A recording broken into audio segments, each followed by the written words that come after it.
Sir Sean Connery. Sean Connery, born Thomas Sean Connery, was born in Edinburgh, Scotland, named after his grandfather. He was knighted by Queen Elizabeth II in 2000, which made him officially Sir Thomas Sean Connery. Sean Connery appeared in a number of films over his career. Many of them are my favorites. I think the reason he was so good at acting is that he would often help with refining the script to ensure the character leaped off the page onto the screen.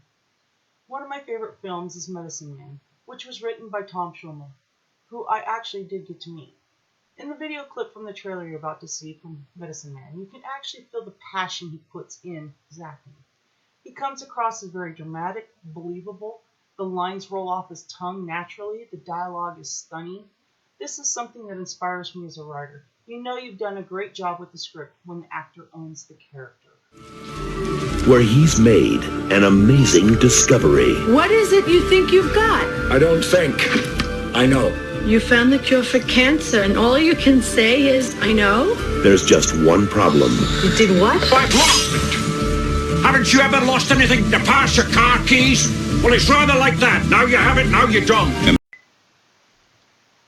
Sir Sean Connery was the first actor to portray British secret agent James Bond, aka 007, from 1962 to 1983, which was considered to be his breakout role. He had done many other films prior, but this was the thing that put him on the map.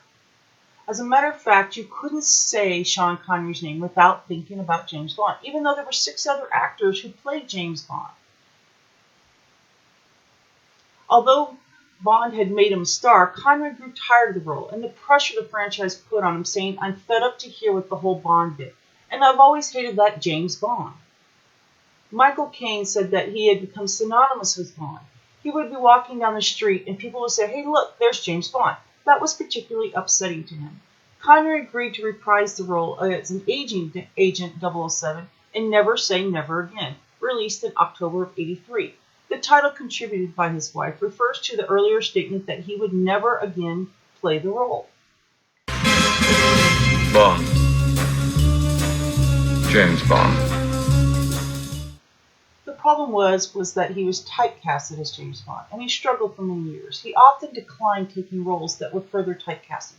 He wanted to show his true acting capabilities, and I think he did. His filmography consists of theater, feature films, television, voiceover acting, and even video games. His career roughly spanned from 1954 to 2012. You can see in each film that each character he plays is different from the others. Check out this short clip from Indiana Jones. Those people are trying to kill us. I know, Dad! It's a new experience for me. Happens to me all the time. His later films included several box office and critical disappointments such as First Night, Just Cause, and The Avengers. The failure of the League of Extraordinary Gentlemen was especially frustrating for Connery.